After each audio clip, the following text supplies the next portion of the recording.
వి4 news.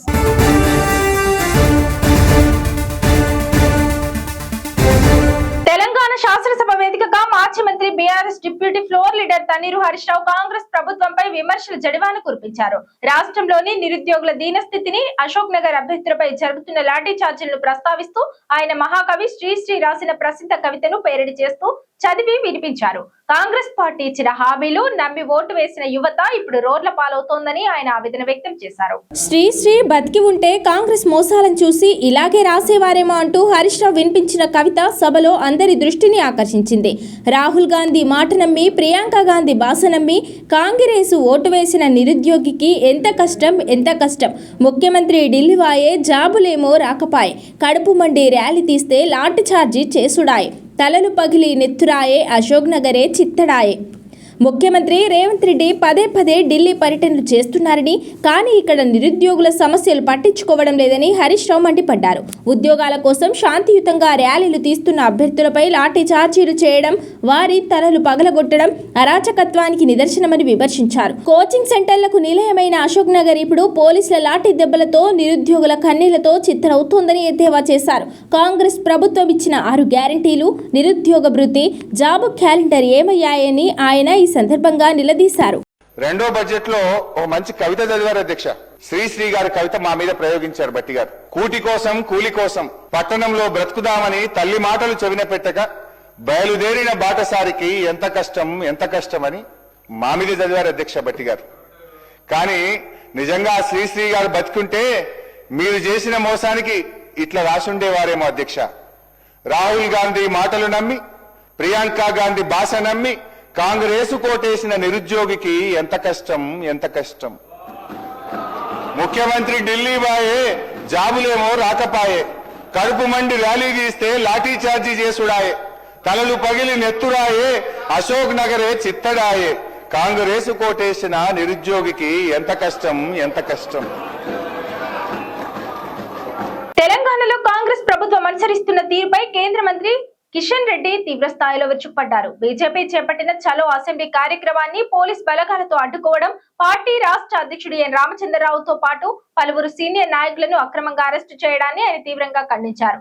రాష్ట్రంలో అసలు ప్రజాస్వామ్యం ఉందా, లేక పోలీసులతో పాలన సాగిస్తారా అని ఆయన నిలదీశారు. శాంతియుతంగా నిరసన తెలిపే ప్రాథమిక హక్కును కాలరాయడం కాంగ్రెస్ అరాచకత్వానికి పరాకాష్ట అని కిషన్ రెడ్డి విమర్శించారు. ప్రభుత్వ వైఫల్యాలను ఎత్తి చూపితే అరెస్టులు చేయడం వారి అభద్రతా భావాన్ని సూచిస్తోందని పేర్కొన్నారు. 6 గ్యారంటీల పేరుతో కాంగ్రెస్ ప్రజలను నమ్మించి వంచిందని ఆరోపించారు. రైతులు, యువత, మహిళలు తమకు న్యాయం ఎప్పుడు జరుగుతుందని ప్రశ్నిస్తుంటే ప్రభుత్వం సమాధానం చెప్పలేక ఉలిక్కి పడుతోందని ఎద్దేవా చేశారు.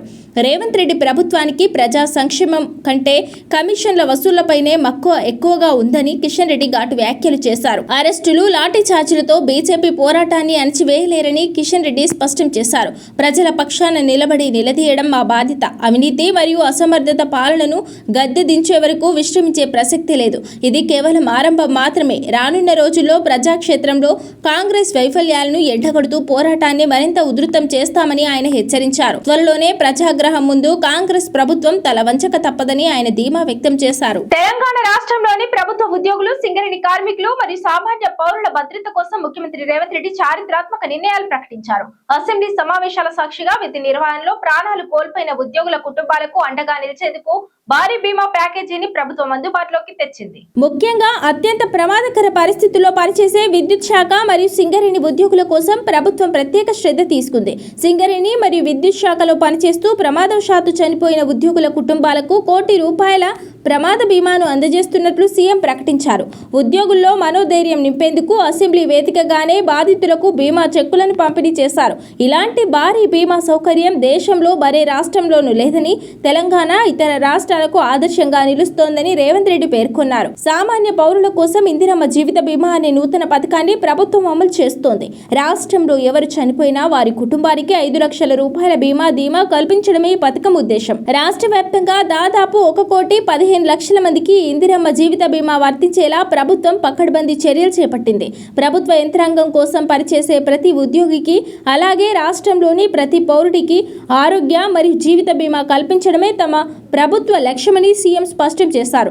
ఈ బీమా పథకాలను మరింత పకడ్బందీగా అమలు చేస్తామని, ఏ ఒక్క అర్హుడు నష్టపోకుండా చూస్తామని హామీ ఇచ్చారు. తెలంగాణ శాసన మండలి వేదికగా మూసీ పునరుజ్జీవన ప్రాజెక్టుపై ముఖ్యమంత్రి రేవంత్ రెడ్డి కీలక ప్రకటన చేశారు. మూసీ పరివాహక ప్రాంత ప్రజల్లో ఉన్న అపోహలు తొలగిస్తూ ప్రాజెక్టు వల్ల ఎవరికి నష్టం జరగనివ్వబోమని ఆయన స్పష్టం చేశారు. మూసీ ప్రక్షాళన అనేది కేవలం ఒక ప్రాజెక్టు కాదని, హైదరాబాద్ భవిష్యత్ అభివృద్ధికి ఒక రోడ్ మ్యాప్ అని ఆయన అభివర్ణించారు. మూసీ పరివాహక ప్రాంతాల్లో నివసిస్తున్న వారిని ఖాళీ చేయిస్తున్నారనే ప్రచారానికి సీఎం చెక్ పెట్టారు. ఎవరిని నిరాశ్రయం చేయబోమని, ప్రతి ఒక్కరికి మెరుగైన వసతులతో కూడిన పునరావాసం కల్పిస్తామని సభ సాక్షిగా హామీ ఇచ్చారు. క్షేత్రస్థాయిలో ప్రజలకు సహాయం అందించేందుకు ప్రభుత్వ యంత్రాంగం సిద్ధంగా ఉందని వెల్లడించారు. విపక్షాల ఉచ్చులో పడి ప్రాజెక్టును అడ్డుకోవద్దని, ప్రజలు అపోహాలకు లోను కావద్దని ముఖ్యమంత్రి విజ్ఞప్తి చేశారు. విపక్షాలు చేస్తున్న విమర్శలపై స్పందిస్తూ సీఎం రేవంత్ రెడ్డి ఒక కీలక ప్రతిపాదన చేశారు. ప్రాజెక్టుపై సలహాలు, సూచనలు ఇచ్చేందుకు ఉప ముఖ్యమంత్రి భట్టి విక్రమార్క, మంత్రులు పొన్నం ప్రభాకర్, శ్రీధర్ బాబులతో కూడిన కేబినెట్ సబ్ కమిటీని వేస్తామన్నారు. మూసీ డెవలప్మెంట్ కార్పొరేషన్ ను గత ప్రభుత్వమే ప్రారంభించింది. మీరు వదిలేసిన పనిని మేము ముందుకు తీసుకెళ్తుంటే అభ్యంతరం ఎందుకు అని ప్రశ్నించారు. ప్రాజెక్టును ఆపాలని కాకుండా ఎలా ముందుకు తీసుకెళ్లాలో నిర్మాణాత్మక సలహాలు ఇవ్వాలని కోరారు. రాజకీయ ప్రయోజనాల కంటే ప్రజా ప్రయోజనాలే ముఖ్యమని, నగరాన్ని మురికి నుంచి కాపాడే ఈ బృహత్తర కార్యక్రమానికి అందరూ సహకరించాలని సీఎం పిలుపునిచ్చారు. ఈ కన్సెన్సస్ బిల్డ్ చేసి చేయాలనుకుంటున్నాం అధ్యక్ష. ఉన్న పలంగా మేమేదో కూలగొట్టేస్తాం, మేమేదో కట్టేస్తామని ఇట్లాంటి ప్రచారాలు మానండి. నిన్నగాక మన ఒక అపార్ట్మెంట్ కి సంబంధించిన బాధితులు ఆపండి అంటారు. మేము అడగనే లేదు, మీకు ఈ ప్రాబ్లం ఉందని చెప్తున్నాం. మీకు సమస్య ఉంది, ఈ సమస్యను ఎట్లా కావాలనో చేయండి అని అంటే మీరు దాన్ని ప్రచారం కోసం వాడుకోకండి. ఈ రోజు ఆడ గాంధీ సరోవర్ కట్టడానికి 98 ఎకరాలు డిఫెన్స్ ల్యాండ్ కేంద్ర ప్రభుత్వం ఇస్తుంది అధ్యక్ష. టూరిజం దగ్గర రాష్ట్ర ప్రభుత్వం దగ్గర ఇంకొక 100 ఎకరాల ల్యాండ్ దాదాపు ఉంది. ఆ అపార్ట్మెంట్స్ ల్యాండ్ తీసుకోకపోయినా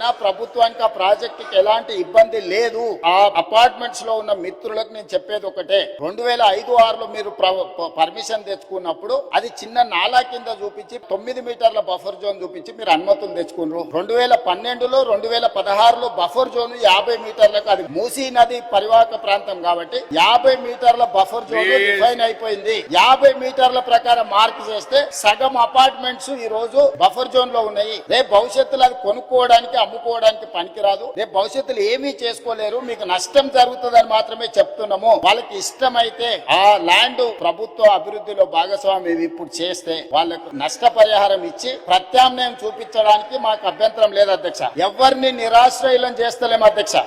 నా సూచన ఒక్కటే, మూసీ పరివాహక ప్రాంతంలో ఉన్న ఎవరైతే నివసిస్తున్నారో తమరి ద్వారా రాష్ట్ర ప్రభుత్వం ఇస్తున్న మాట, ఎవరిని నిరాశ్రయం చెయ్యము, పునరావాసం కల్పిస్తాము. నిరాశ్రయం చేసి వీధిలో పడేయడం వేరు, అభివృద్ధిలో భాగంగా నష్టపోతున్న వాళ్ళకు పునరావాసం కల్పించడం వేరు.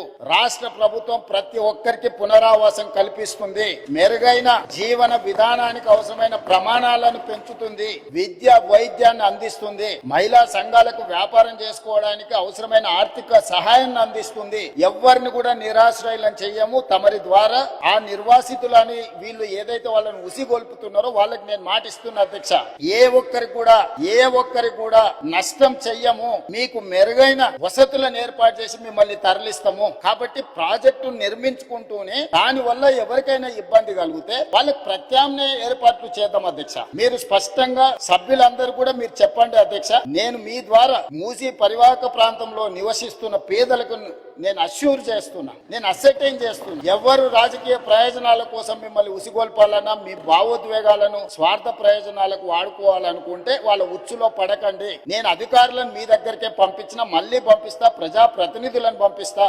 తెలంగాణ ముఖ్యమంత్రి అధ్యక్షతన జరిగిన రాష్ట్ర మంత్రివర్గ సమావేశం సామాజిక భద్రత, శాంతి భద్రతల పరిరక్షణే లక్ష్యంగా పలు కీలక బిల్లులకు ఆమోదం తెలిపింది. ఈ సమావేశంలో తీసుకున్న నిర్ణయాలు రాష్ట్రంలోని వివిధ వర్గాల ప్రజలపై సానుకూల ప్రభావం చూపనున్నాయి. రాష్ట్రంలో మత సామరస్యాన్ని కాపాడడానికి, సోషల్ మీడియాలో రెచ్చగొట్టే పోస్టులను అరికట్టడానికి తెలంగాణ ప్రభుత్వం అత్యంత కీలకమైన Telangana hate speech and hate crime prevention bill 2026ను ఆమోదించింది. విద్వేషపూరిత ప్రసంగాలు, అల్లర్లను ప్రేరేపించే వ్యాఖ్యలను కట్టడి చేసేందుకు ఈ చట్టం ఒక శక్తివంతమైన ఆయుధంగా పనిచేయనుంది.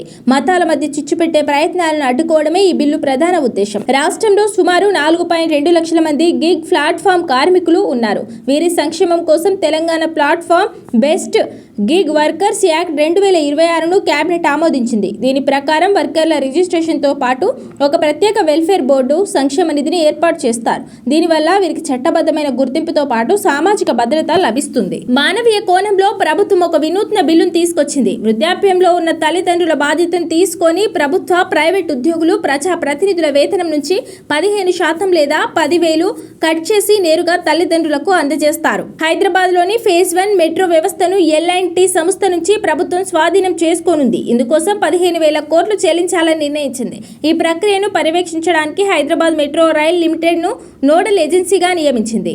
న్యాయవాదులపై జరుగుతున్న దాడులను అరికట్టడానికి అడ్వకేట్ ప్రొటెక్షన్ బిల్లుకు గ్రీన్ సిగ్నల్ ఇచ్చింది.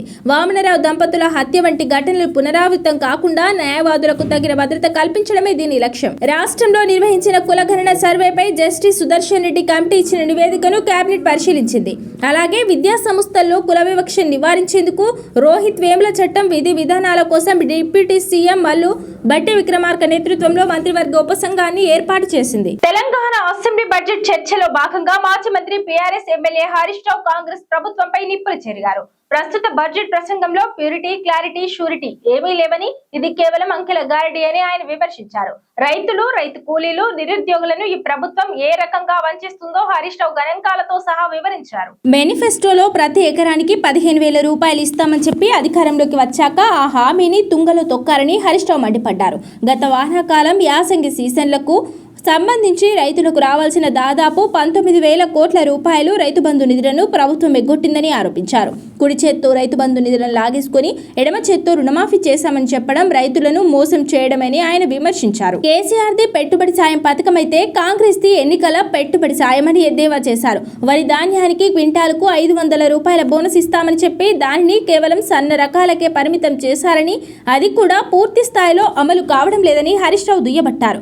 అలాగే ప్రధానమంత్రి ఫసల్ బీమా పథకం కింద రైతులకు పూర్తి రక్షణ కల్పిస్తామని బడ్జెట్లో 1,300 కోట్లు కేటాయించినప్పటికీ క్షేత్రస్థాయిలో ఒక్క రైతు కూడా బీమా అందలేదని ఆవేదన వ్యక్తం చేశారు. భూమి లేని రైతు కూలీలకు ఏడాదికి 12,000 రూపాయలు ఇస్తామని ఇందిరమ్మ ఆత్మీయ భరోసా పేరుతో గొప్పగా ప్రకటించి 2 బడ్జెట్లు గడిచినా ఒక్క రూపాయి కూడా విడుదల చేయలేదని హరీష్ రావు విమర్శించారు. ఇందిరాగాంధీ పేరు పెట్టుకుని నిరుపేద కూలీల కడుపు కొట్టడం ధర్మమేనా అని ఆయన ఆర్థిక మంత్రి బట్టి విక్రమార్కను ప్రశ్నించారు. మొదటి ఏడాదిలోనే 2 లక్షల ఉద్యోగాలు ఇస్తామన్న హామీ ఏమైందని, తాజా బడ్జెట్లో జాబ్ క్యాలెండర్ ప్రస్తావనే లేకపోవడం దారుణమని హరీష్ రావు అన్నారు. ఉద్యోగాల కోసం ఆందోళన చేస్తున్న అశోక్ నగర్ అభ్యర్థులపై లాఠీచార్జ్ చేయడాన్ని ఆయన తీవ్రంగా ఖండించారు. ఈ సందర్భంగా శ్రీశ్రీ కవితను పేరడి చేస్తూ రాహుల్ గాంధీ మాటలు నమ్మి కాంగ్రెస్ కు ఓటేసిన నిరుద్యోగికి ఎంత కష్టమంటూ నిరుద్యోగుల దీనస్థితిని సభలో వినిపించారు. ప్రభుత్వం ఇప్పటికైనా అంకెల గారడి మానుకొని రైతులకు బకాయి పడ్డ నిధులను విడుదల చేయాలని, నిరుద్యోగులకు ఇచ్చిన హామీలను నెరవేర్చాలని హరీష్ రావు డిమాండ్ చేశారు. అదేవిధంగా బోనస్ విషయంలో అధ్యక్ష, మొదటి బడ్జెట్ 2024-25 19వ పేజీలో బోనస్ గురించి బోలెడు మాటలు చెప్పారు అధ్యక్ష. రాష్ట్రంలో సన్న రకం వరి ధాన్యాల సాగును ప్రోత్సహించడానికి ప్రభుత్వం 33 రకాల వరి ధాన్యాలను గుర్తించిందని, వాటిని పండించే రైతుకు క్వింటాలకు 500 రూపాయల బోనస్ ఇవ్వాలని నిర్ణయించినట్టుగా బడ్జెట్ ప్రసంగంలో చెప్పారు అధ్యక్ష. మేనిఫెస్టోలో అన్ని పంటలకు అన్నారు. మొదటి బడ్జెట్ లో సన్నాలకు పరిమితం చేశారు. ఆ సన్నాలు కూడా ఒక్క వానకాలానికే పరిమితమైంది అధ్యక్ష. 2024-25 యాసంగి సన్నాలకు 1,161 కోట్ల రూపాయల బోనస్ ఈ ప్రభుత్వం ఇవ్వకుండా రైతుల్ని దగా చేసింది అధ్యక్ష. అంటే మార్పు అంటే మడమ తిప్పు అనేటువంటి విధానాన్ని ఇవాళ అమలు చేస్తా ఉన్నారు అధ్యక్ష. రాజ్యాంగం సాక్షిగా చట్టసభల్లో ప్రవేశపెట్టిన బడ్జెట్ ప్రసంగానికి ఒక పవిత్రత ఉంటుంది అధ్యక్ష. కానీ బడ్జెట్ లో చెప్పింది, ఆర్థిక మంత్రి గారే స్వయంగా అసెంబ్లీలో చెప్పినటువంటి బడ్జెట్ ప్రసంగంలో చెప్పిన మాటలే అమలు కాకపోతే ఇంకా ఈ బడ్జెట్ కి ఏం అర్థం ఉంటుంది అధ్యక్ష? నాకైతే ఐఎమ్ ఫీలింగ్ అషేమ్డ్ అధ్యక్ష. అంటే బడ్జెట్ శాంటిటీనే ఈరోజు దెబ్బతీస్తున్నటువంటి పరిస్థితి అధ్యక్ష. మొత్తంగా ఈ బడ్జెట్ ప్రసంగాలు చూస్తా ఉంటే వీరి సంకల్పంలో ప్యూరిటీ లేదు, వీళ్ళు చెప్పే మాటల్లో క్లారిటీ లేదు, బడ్జెట్ ప్రసంగాల్లో శాంటిటీ లేదు, బడ్జెట్ లో చెప్పిన మాటలు అమలు చేస్తారన్న గ్యారంటీ లేదు అనేటువంటిది అర్థమైతా ఉంది అధ్యక్ష. మేనిఫెస్టోలో ఒకటి రాస్తారు, బడ్జెట్ లో ఒకటి చదువుతారు, క్షేత్రస్థాయిలో మరొకటి చేస్తున్నారు అధ్యక్ష. అందుకే ఈ బడ్జెట్లు no purity, no clarity, no surety government అధ్యక్ష. ఇది అధ్యక్ష, మిమ్మల్ని నమ్మిన రైతుల్ని ఆగం చేయడానికి ఎందుకు ఇన్ని ఎత్తుగడలు? ఇదేంటి అని అడిగితే రైతుల చేతులకు బేడీలు వేస్తారు. ప్రతిపక్షాలు నిలదీస్తే ప్రతిపక్ష నాయకుల మీద కేసులు బనాయిస్తారు. అధ్యక్ష భట్టి గారు, నేను మిమ్మల్ని సూటిగా అడుగుతా ఉన్నా అధ్యక్ష, అసలు ఇప్పుడు ఈ యాసంగి పంటకైనా బోనస్ ఇస్తారా ఇవ్వరా? పోయిన యాసంగికి బోనస్ ఇవ్వలేదు. ఇప్పుడు ఈ యాసంగిలోనైనా రైతులకు బోనస్ ఇస్తారా లేదా మీ సమాధానంలో చెప్పాలని చెప్పి ఈ సభ సాక్షిగా నేను భట్టి గారిని ఈ ప్రభుత్వాన్ని అడుగుతా ఉన్నా అధ్యక్ష. ఇది వాటి బులెటిన్. మరో బులెటిన్ లో మళ్ళీ కలుద్దాం. Stay on TS24 news.